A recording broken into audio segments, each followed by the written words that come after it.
Hello everyone, कल हम लोगों ने क्लास 9th का एनसीईआरटी मैथ से चैप्टर 10 में हीरोन्स फार्मूला का इंट्रोडक्शन देखा था। आज हम लोग एक्सरसाइज स्टार्ट करेंगे। तो आज से हम लोग एक्सरसाइज 10.1 में क्वेश्चन नंबर 1 आज करेंगे। तो चलिए करते हैं क्वेश्चन नंबर 1। तो क्वेश्चन नंबर 1 में देखिए यहाँ पर क्या दिया है, समझिए इसको। बोला है कि a traffic signal board indicating school ahead is an equilateral triangle with side A. Find the area of signal board using Heron's formula. If its perimeter is 180 centimeter, what will be the area of the signal board? इस question को समझिए कैसे करेंगे हम लोग, ठीक है। तो चलिए इसको पहले हम लोग एक सिग्नल बोर्ड बनाते हैं, ठीक है, जो कि कैसा हो। तो एक ट्रैफिक सिग्नल बोर्ड है जो कि स्कूल अहेड लिखा हुआ है, उसमें इंडिकेट कर रहा है। और वो किस ट्रायंगल का बना है? तो इक्विलेटरल ट्रायंगल का बना है जिसका साइड ए है। तो उसका एरिया हम लोग को, सिग्नल बोर्ड का एरिया फाइंड करना है अगर साइड ए दिया हुआ है। फिर बोला कि हीरोन का फॉर्मूला यूज करके, ठीक है। तो हीरोन का फॉर्मूला हम लोग यूज करके इसका एरिया फाइंड कर लेंगे। फिर दिया है कि इसका पेरीमीटर दिया हुआ है 180 सेंटीमीटर, ठीक है। तो पेरीमीटर 180 सेंटीमीटर दिया हुआ है, तो हम लोग इसका एरिया, सिग्नल बोर्ड का एरिया फाइंड करना अगर पेरीमीटर 180 सेंटीमीटर दिया है तो हम लोग कैसे करेंगे, चलिए एक एक करके हम लोग सबको समझते हैं। तो यहाँ पर सबसे पहले हम लोग इक्विलेटरल ट्रायंगल बनाएंगे। तो ये हो गया इक्विलेटरल ट्रायंगल। तो इक्विलेटरल ट्रायंगल क्या होता है? हर एक ट्रायंगल, जितने भी ट्रायंगल होते हैं सभी अपने आप में, हर एक ट्रायंगल का अपना अपना खेल है, ठीक है। तो सभी का अलग अलग खेल है। जैसे इक्विलेटरल का काम दूसरा है, ठीक है। इक्विलेटरल है तो इक्विलेटरल का मतलब ये होगा कि 3 साइड जो है, ये तीनों साइड इसका इक्वल होगा, ठीक है। सभी ट्रायंगल का खेल जो होता है वो अलग अलग होता है। जैसे इक्विलेटरल ट्रायंगल का अलग खेल है। अगर इसी की बात करें हम लोग आइसोसेलेस ट्रायंगल की, तो उसमें केवल 2 साइड इक्वल होगा। अगर स्केलेन ट्रायंगल की बात करें तो उसमें कोई साइड ही इक्वल नहीं होगा। तो ऐसे ही सभी ट्रायंगल का अलग अलग खेल है हम लोग। तो हम लोग अभी क्या करते हैं कि इक्विलेटरल हम लोग को करना है। तो इक्विलेटरल ट्रायंगल का मतलब ये हुआ, इसका साइड ए दिया हुआ है तो इसका तीनों का साइड ए हो जाएगा, क्योंकि हम लोग को पता है कि इक्विलेटरल ट्रायंगल जो होता है उसका साइड तीनों सेम होता है। अब इस ट्रायंगल जो दिया है इक्विलेटरल ट्रायंगल, इसमें लिखा हुआ है स्कूल अहेड। तो यहां पर हम लोग लिख देते हैं स्कूल अहेड। तो ऐसे बोर्ड लगा हुआ है कोई, ठीक है। अब बोर्ड लगा हुआ है और साइड बोल दिया कि ए है, ठीक है ना। तो तीनों कितना हो जाएगा? ए हो जाएगा। अब हम लोग को इसका एरिया फाइंड करना है यूजिंग हीरोन्स फॉर्मूला। तो इसका सॉल्यूशन जब हम लोग करेंगे, ध्यान से समझिए कैसे करेंगे। जब हम लोग को साइड दिया हो तभी तो हीरोन फॉर्मूला लगता है, ठीक है। तो हम लोग को अगर साइड पता है तीनों, तो हीरोन फॉर्मूला आसानी से हम लोग लगा सकते हैं, ठीक है। अगर कोई एक साइड नहीं दिया होता तब प्रॉब्लम होता कि हीरोन फॉर्मूला कैसे लगेगा। तो उसमें हम लोग को पेरीमीटर देगा, ठीक है। तो हम लोग आगे समझेंगे उसको। पहले तो हम लोग को हीरोन फॉर्मूला का फॉर्मूला हम लोग को पता होना चाहिए। तो हीरोन का फॉर्मूला होता है under root S, S minus A, S minus B, S minus C. तो यहाँ पर ए बी सी तीनों का वैल्यू फाइंड दिया हुआ है। अब हम लोग को एस की वैल्यू फाइंड करना। तो सबसे पहले हम लोग लिखेंगे कि पेरीमीटर कितना है।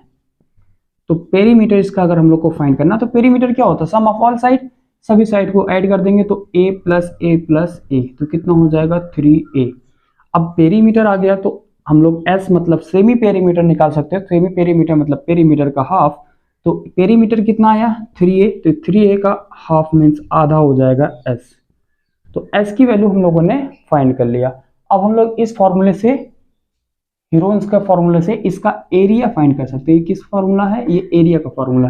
तो एरिया इक्वल टू हो जाएगा यहाँ से under root S, S minus A, S minus B, S minus C. अब यहाँ पर ए बी सी तीनों क्या है? इक्वल है। तो ए बी सी तीनों इक्वल है। किसके इक्वल है? ए के ही इक्वल है। यहाँ पर देखिए तो अंडर रूट एस की वैल्यू कितना है? 3a/2। एस की वैल्यू है 3a/2 माइनस ए की वैल्यू ए है, फिर क्या है 3a/2 और b की वैल्यू भी a है, और s की वैल्यू 3a/2 और c की वैल्यू भी a है। सभी का वैल्यू सेम है। अंडर रूट, अब समझिए यहाँ पर हो जाएगा 3a/2 इंटू 2a। यहाँ पर इसका मल्टीप्लाई हो जाएगा। यहाँ पर फ्रैक्शन में यहाँ नंबर है तो ये सीधे सीधे मल्टीप्लाई हो जाएगा। तो 3a माइनस 2a/2। फिर क्या है? इधर भी मल्टीप्लाई होगा तो 3a माइनस 2a/2। इधर भी मल्टीप्लाई होगा 3a माइनस 2a/2। 2। अब सिंपल है तो ये हो जाएगा मल्टीप्लाई अंडर रूट में क्या हो जाएगा 3a/2। इसका कितना आ जाएगा 3a में 2a सब्ट्रैक्ट करेंगे तो आएगा a/2 इंटू 3a में 2a सब्ट्रैक्ट करेंगे तो a/2। यहाँ भी वही हो जाएगा a/2। अब तो यहाँ पर देखिए a और a अंडर रूट में अगर कोई पेयर बन जाता, अंडर रूट में कोई 2 का पेयर बन जाए या 3 का पेयर मीन्स जोड़ा, ठीक है। अगर 2 का पेयर बनेगा, ठीक है, 2 का पेयर बनेगा या फिर 3 है, ठीक है, तो जो पेयर बनेगा उसको हम लोग बाहर कर देंगे अंडर रूट से, और जो पेयर नहीं बनेगा वो अंदर ही रहेगा। अगर ये पेयर बन जाता 3 का, ठीक है, तो अगर ये 2 नंबर का पेयर बन जाता 3 का, तो ये भी क्या होता, बाहर आ जाता, तो इसका वैल्यू हो जाता 2 इंटू 3 और 6 आ जाता, ठीक है।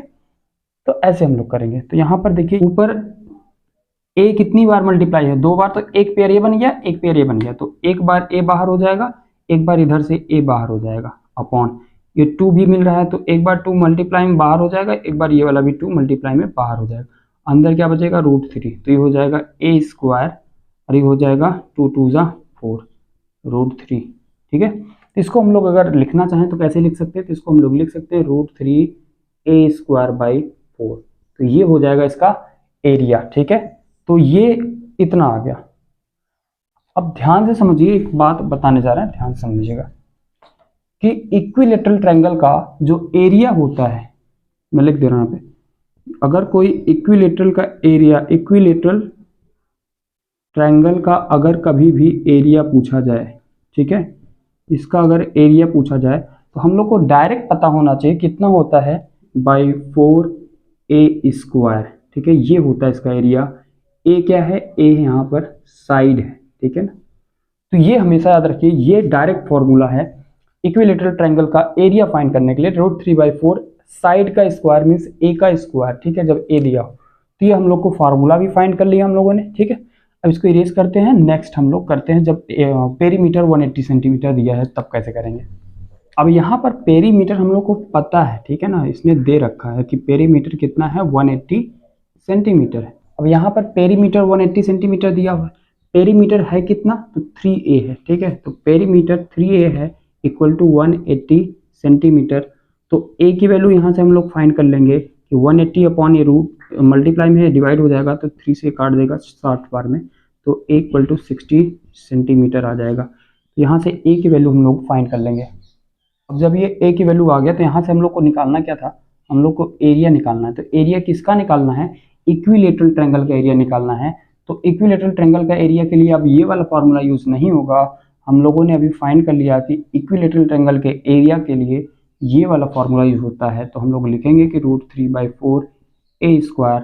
ए का मतलब है साइड, तो साइड हम लोग को पता है कि 60 सेंटीमीटर है, तो √3/4 इंटू ए का स्क्वायर मतलब 60 का स्क्वायर, तो √3/4 इंटू 60 दो बार लिख देंगे।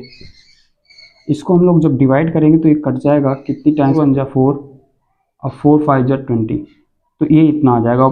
15 6 जा 90, तो 900 √3 सेंटीमीटर स्क्वायर इसका आंसर आ जाएगा। तो यही हम लोग को बताना था कि इसका एरिया कितना आएगा अगर पेरीमीटर 180 सेंटीमीटर दिया हुआ है। ओके, तो ये क्वेश्चन हो गया कंप्लीट। तो आज हम लोगों ने एक्सरसाइज 10.1 में क्वेश्चन नंबर 1 कंप्लीट कर लिया है। अब हम लोग नेक्स्ट वीडियो में क्वेश्चन नंबर 2 करेंगे। तो मिलते हैं नेक्स्ट वीडियो में।